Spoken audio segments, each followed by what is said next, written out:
I see myself this morning very much as the warm-up act for Peter to sort of infuse you and wake you up after breakfast.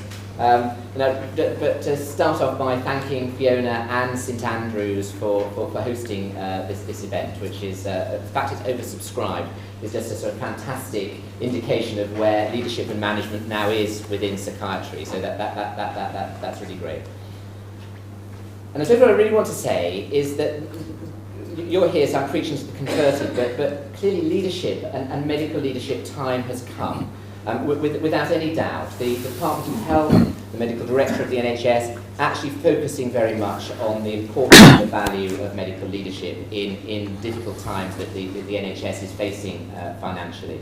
The King's Fund, in their leadership papers, focus very strongly on the value of clinical and medical leadership, and highlight very sort of helpfully, I think, the very best organisations and the organisations that succeed are those in which clinicians are absolutely the core, and here amongst friends, actually doctors are at the core. And of the top performing hospitals, they have a greater proportion of doctors in the most senior positions.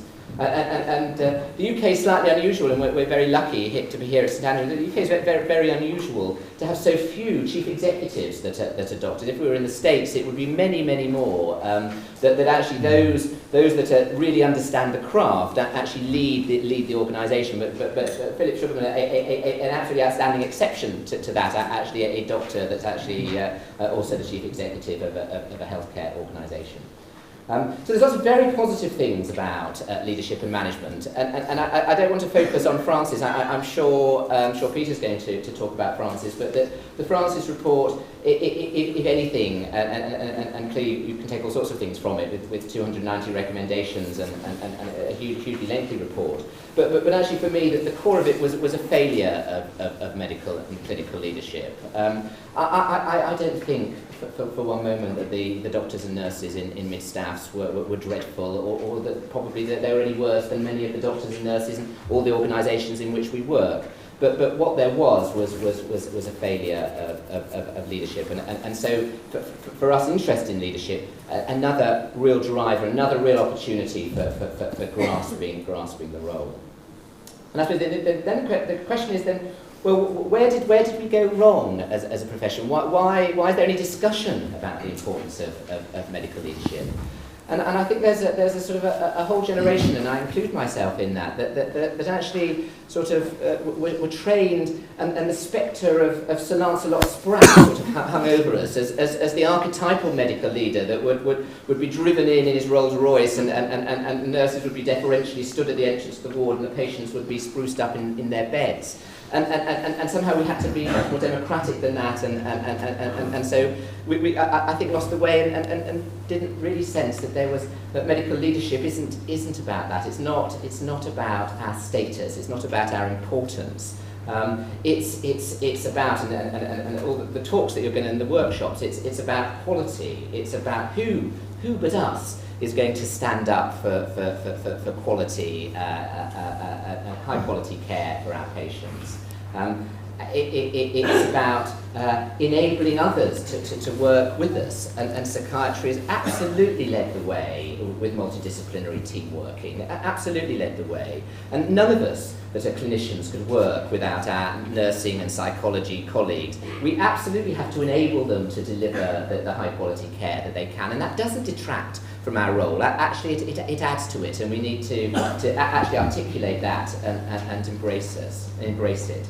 And at times when many organisations are facing cuts and difficulties, our role as leaders is to actually to encourage and keep morale in our teams high, because without that, the patients will suffer.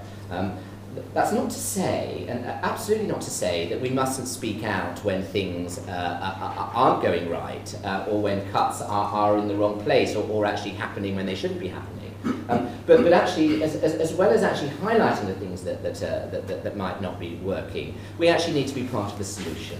And actually, as doctors, if we're just part of the Greek chorus wailing in the distance, we're letting our patients down. We absolutely have to be part of the solution.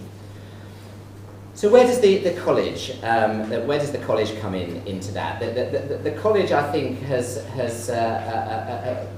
made some very clear statements over recent times, actually about the importance of leadership. The importance of leadership for all, and it isn't just for those of us like me who've got a formal management position. Actually, every single psychiatrist should have a leadership role, and I'm delighted that we've got staff grade and associate specialist doctors here today, that we've got clinicians all the way through from core trainees to experienced consultants, because all of us have a leadership role, and the college is very clear about that, and actually leadership is now firmly part of our curriculum, firmly part of actually what we believe is the role of every single psychiatrist.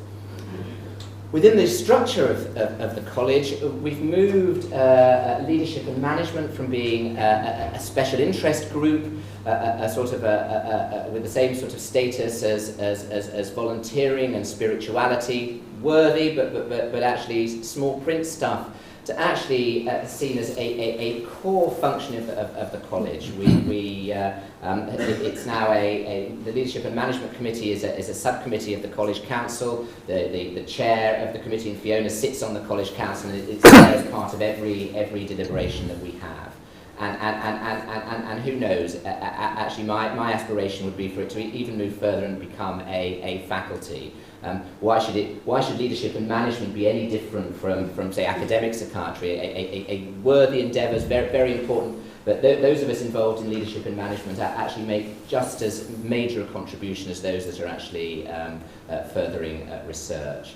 And because the talk of the faculty just brings me a nice little segue into moving over to Peter, and I'm sure he'll say it, but I'll just, the fantastic thing about the Faculty of Medical Leadership and Management, or one of the many fantastic things about the Faculty of Medical Leadership and Management, is that psychiatrists are the biggest single group within that faculty, and so we not only have a role to play in leadership within our own organisations and with our own specialty in medicine, but clearly have a role to play in assisting the rest of medicine in showing what leadership is about. So I'm delighted to welcome Peter to speak, and I just wanted to add to what Fiona said, that this Faculty of Medical Leadership and Management, that it's been a huge success, which was by no means certain, absolutely by no means certain. And I was there when Peter was sending out the numbers of members we had. If we hadn't got the cut-off, it was going to be stopped, because it has to be self-financing. And it is Peter has been an inspirational